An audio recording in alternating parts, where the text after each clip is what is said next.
अब की बार 400 पार। रियलिटी में तो 240 भी बीजेपी पार नहीं कर पाई।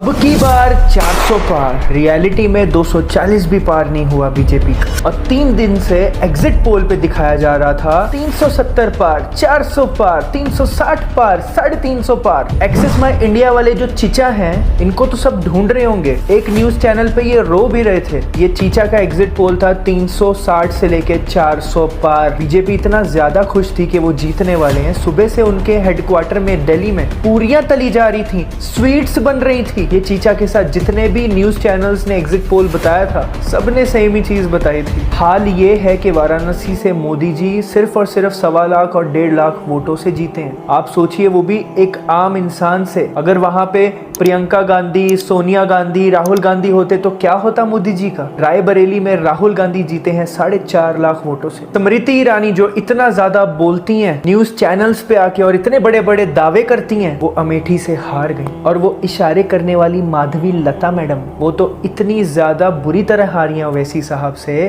कि क्या ही बताएं। इंडिया अलायंस ने यूपी में इतिहास रच दिया है। समाजवादी पार्टी को 38 सीट्स के आसपास मिली हैं आउट ऑफ 80। कांग्रेस को 7 से 8 सीट मिली हैं और बीजेपी 30-31 पे सिमट गई है। सबसे बड़ा झटका जो बीजेपी को लगा है, एनडीए को लगा है, वो लगा है यूपी में, राजस्थान में और महाराष्ट्र में। महाराष्ट्र में उद्धव ठाकरे की पार्टी, एनसीपी शरद पवार की पार्टी और कांग्रेस, इन्होंने बहुत अच्छा परफॉर्म किया है और बहुमत इनके पास है। हालांकि बीजेपी ने गुजरात में, मध्य प्रदेश में, झारखंड में, छत्तीसगढ़ में, वहां पे इन्होंने क्लीन स्वीप किया है। और हालांकि गुजरात में एक ही सीट मिली है। बहुत टाइम के बाद गुजरात में कांग्रेस का खाता खुला है। तो गुजरात में बहुत टाइम से सिर्फ और सिर्फ बीजेपी ही होती थी। बिहार में नीतीश कुमार की पार्टी को 14 सीट मिली है और प्लस बीजेपी के पास भी काफी सीट्स हैं। तो वहां पे एनडीए अलायंस बहुत मजबूत है। तेजस्वी यादव को कम सीट्स मिली हैं, कांग्रेस को भी कम सीट्स मिली हैं। आंध्र प्रदेश में चंद्रबाबू नायडू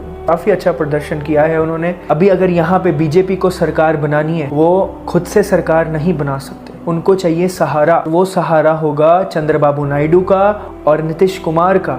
अगर उन्होंने इंडिया अलायंस ज्वाइन कर लिया, इसके बहुत ज्यादा चांसेस हैं, बिकॉज नीतीश कुमार और चंद्रबाबू नायडू दोनों का पहले से कांग्रेस के साथ रिश्ता है। और अगर इंडिया अलायंस ने को कन्विंस कर लिया तो फिर बीजेपी की सरकार नहीं बनी। बट अगर मोदी जी ने उनको कन्विंस कर लिया और उनको कुछ अच्छा ऑफर दे दिया, काउंटर ऑफर, तो मे बी मोदी जी तीसरी बार प्रधानमंत्री बनेंगे एज जवाहरलाल नेहरू। देखते हैं किसकी सरकार बनेगी। आपको क्या लगता है कि मोदी जी तीसरी बार प्रधानमंत्री बनेंगे या नहीं? क्या कहते हैं आप? बट अगर बनेंगे तो बहुत ज्यादा नुकसान के साथ बनेंगे। एक चीज बहुत अच्छी है कि हिंदुस्तान को समझ आ गया है कि हमारा संविधान को बचाना बहुत ज़रूरी है, जिसका रिजल्ट हमें यूपी में देखने मिला है। माशाल्लाह तबारक अल्लाह। मतलब किसी ने सोचा भी नहीं होगा कि यूपी में इतना बड़ा चेंज आएगा, क्योंकि UP is a very big state. 80 seats और वहाँ पे 38 सीट समाजवादी पार्टी को मिलना और कांग्रेस को भी कुछ सीटें मिलना, ये लाइक अनइमेजिनेबल था, बट ये हुआ। आपका क्या पॉइंट ऑफ व्यू है कमेंट सेक्शन में बताइएगा। अस्सलामु अलैकुम, जज़ाकल्लाह खैर, फी अमान अल्लाह।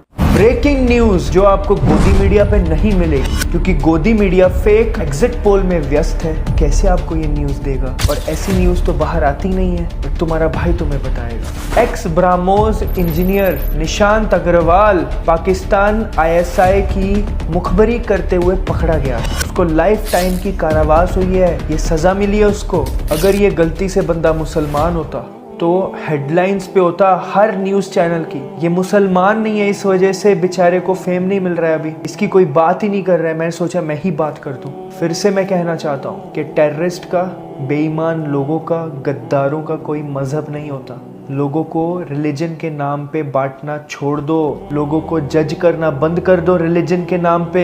हर रिलीजन में कुछ अच्छे लोग हैं, कुछ बुरे लोग हैं। अगर एक मुसलमान कोई गलती करता है तो पूरे कम्युनिटी को टारगेट किया जाता है। अभी ये बंदा अपने देश से गद्दारी कर रहा है, इतना बड़ा जुर्म कर रहा है, ISI की मुखबरी कर रहा है, और ये हिंदू है। तो मैं क्या ये कहूँ मेरे सारे हिंदू भाई ऐसे ही होते हैं? ये थोड़ी मैं कहूँगा, क्योंकि मुझे पता है कि सब ऐसे नहीं होते हैं। पहली बात तो ये रिलीजियस होगा ही नहीं। अगर रिलीजियस होता तो ऐसी काम नहीं करता। आपका इसके बारे में क्या कहना है ज़रूर बताइएगा कमेंट सेक्शन में। अस्सलामु अलैकुम। कुछ लोग नफरतबाजी में इतने ज़्यादा अंधे हो चुके हैं कि फ़लस्तीन के खिलाफ वो नारेबाजी कर रहे हैं। मोर्चे निकाल रहे हैं, कैंपेन कर रहे हैं, आप देख सकते हो। इजराइल का समर्थन कर रहे हैं, जेनोसाइड का समर्थन कर रहे हैं। 5 से 6 करोड़ लोगों ने स्टोरी पे पोस्ट किया ऑल आइज ऑन राफा। उसकी वजह से इनको इतनी मिर्ची लग गई है कि क्या ही बताएं। इन बेरहम लोगों के लिए मैं जानकारी इनको बताना चाहता हूँ, फलस्तीन के लोगों की डेथ टोल बताना चाहता हूँ मैं अभी आपको। अभी तक गाजा में इजराइल ने 36,171 लोगों की जान ली है, जिसमें 71% बेबीज थे, बच्चे नहीं बेबीज, और 81,000 से ज्यादा लोग जख्मी हैं। और हालात ये हैं कि अनगिनत लोग अभी भी मलबे के अंदर फंसे हुए हैं, जिनको अभी तक निकाला नहीं गया है। और ये लोग उस नरसंहार का, जेनोसाइड का समर्थन कर रहे हैं, इजराइल का सपोर्ट करके। अस्तगफिरुल्लाह। इन लोगों के लिए आप क्या कहना चाहोगे? कमेंट सेक्शन में ज़रूर बताइएगा। अस्सलामु अलैकुम।